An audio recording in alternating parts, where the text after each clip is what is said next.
As a world-renowned speaker. In this clip, Les explains the power of your philosophy and shows how your beliefs can carry you through anything. I want you to look at something right now. Think of some major goal you want, or maybe it's one you're already working on and you have experienced a lot of setbacks, a lot of defeats. You've experienced a lot of disappointment. Maybe you've already given up. And maybe you just need a little fire, a little encouragement to get back in the game again. Here's what I want you to look at. There are winners, and there are losers, and there are people who have not discovered how to win. And all they need is some coaching. All they need is some help and assistance, just a little support. All they need is some insight or a different strategy, a plan of action to make some adjustments that will open up the key to a whole new future for them, that will give them access to the unlimited power that they have within themselves. That's all that they need. So what I want you to do is think about something you want for you, that's real for you, that's important for you, that will give your life some special meaning and power. And I don't even want you to say, I can do that. I don't want you to assume that. See, 5 years ago when I started out in this area, I would not have been able to make the mental leap that I would be up to where I am right now. I don't want you to begin to just psych yourself out. No. I want you to be able to say something to yourself that will enable you to maintain a level of integrity with yourself. That when you say this, even when you face tremendous setbacks, it will be a benchmark to keep you in the game, to keep you moving forward and experimenting and readjusting your strategy and your plan of action, continuously looking for ways to win. So what is that something? When you got an idea you want to move on, you might not have the money, you might not have the education, you might not have the support or the resources you need.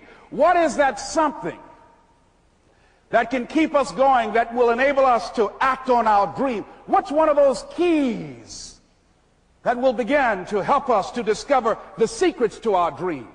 Here's what I want you to repeat after me, please, with power and conviction. Say, it's possible. It's possible. That's all I want you to do when you look at your dream. Just say to yourself every day, it's possible. Just say that every day to yourself, it's possible. Because what does that do? See, it begins to change your belief system. See, the way in which we operate, ladies and gentlemen, it's a manifestation of what we believe, what's possible for us. Whatever you've done up to this point, all that it really is a duplication, it's a reproduction of what you believe subconsciously that you deserve and what's possible for your life. Most people operate out of their personal history, out of their memory, things they've done, things they've experienced, things they've seen, things that they have observed. What I'm suggesting that you operate out of a larger vision of yourself. I want you to see yourself doing what you want to do, experiencing what you want to experience, having what you want to have, doing what it is that gives your life some meaning and value. Operate out of your imagination, not your memory. Because whenever you look at where you want to go, I'm wanting to warn you, you will have some conversation back here after you go through the data that you've experienced in life saying you can't do it. And so what you want to begin to do is ignore that inner conversation. Well, most people, ladies and gentlemen, when something happens to them, what they do is they begin to believe that that's the way it is. That's the way it's always been. And they can't see the possibility of it being any different. Example, before April 1954, the common belief, the universal belief, because it had been tried again and again and again and people had failed, the belief was that man was not physically capable of breaking the 4-minute barrier, that he could not run a mile in less than 4 minutes. That was the belief on the planet. It had never been done. But here's what happened, ladies and gentlemen. Roger Bannister came along, and he broke the 4-minute barrier. Now here's what's significant about that. Since that time, up to this day, over 20,000 people have done it, including high school kids. What changed? 20,000 people, what changed? Here's what happened when they got on the track. They knew it had been done. And because they knew it had been done, there was a new belief about this barrier, about this goal that was unreachable. And those 20,000 people got in a race believing, knowing in their heart that someone had done it, that it's possible that they could do it.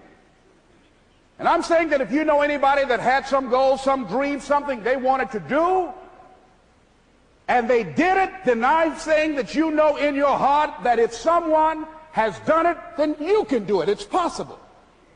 And that if someone can make their dream become a reality, that it's possible that you can make your dream become reality. And so as you begin to look at where you want to go, beginning to embrace that, it's possible. I'm blessed and highly favored. I've got a lot going for me. I got some good stuff in me. And it's possible that I can bring my greatness out here in the universe. That I can do what I want to do. It's possible I can write my own book. I can have my own business. I can take the trip and travel around the world. It's possible. I can bounce back from adversity and reinvent my life. It's possible. Regardless of where I am, that things can get better for me. It's possible. I'm thinking about two men right here in Chicago who were fairly successful, similar background, educated. They worked for a corporation for many years, and they were among many people that were laid off. Two guys who were very good friends. One went out looking for a job for several weeks, along with the other one, and they faced disappointment and rejection again and again and again. They couldn't find any work, which is the story of many people across this country. One guy stopped. He became discouraged. He stopped going. He stayed home looking at television, became very argumentative and toxic with his wife, drinking beer, getting on the phone, talking to his other negative, unemployed friends. And he just gave up. The other guy kept looking for a job everywhere he could go. Every time he could get an opportunity, kept asking people, networking, checking the newspapers every day. Kept going everywhere he could, trying to find a job. You have too much education. You're overqualified. You won't be here long enough. He kept going. He kept going. He went to a place and said, look here, I tell you what, if you can't hire me, and I know you can use my talents, abilities, and skills, I don't want to sit home and do nothing. Just let me do some volunteer work. You don't have to give me anything, all right? I just want to work. I want to be busy. Guy said, okay, it's on you now, but don't expect me to give you anything. It's okay. This guy came in and worked. He was the first one there. The last one to leave was the best employee there. About 4 weeks later, one of the top managers quit. They were looking for a replacement. Guess who they selected? This other guy.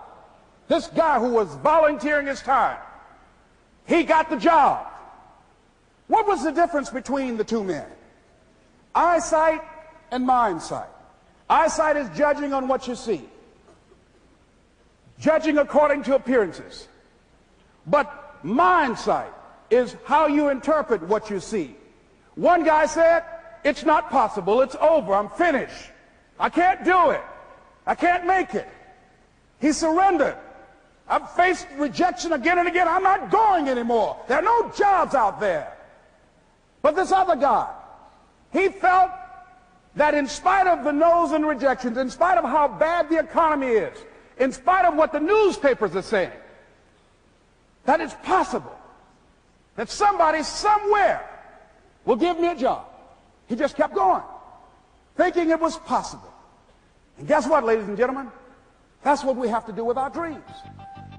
That's it for day one. Tomorrow we'll be going over a philosophy that helps ordinary people create extraordinary results. You don't want to miss it.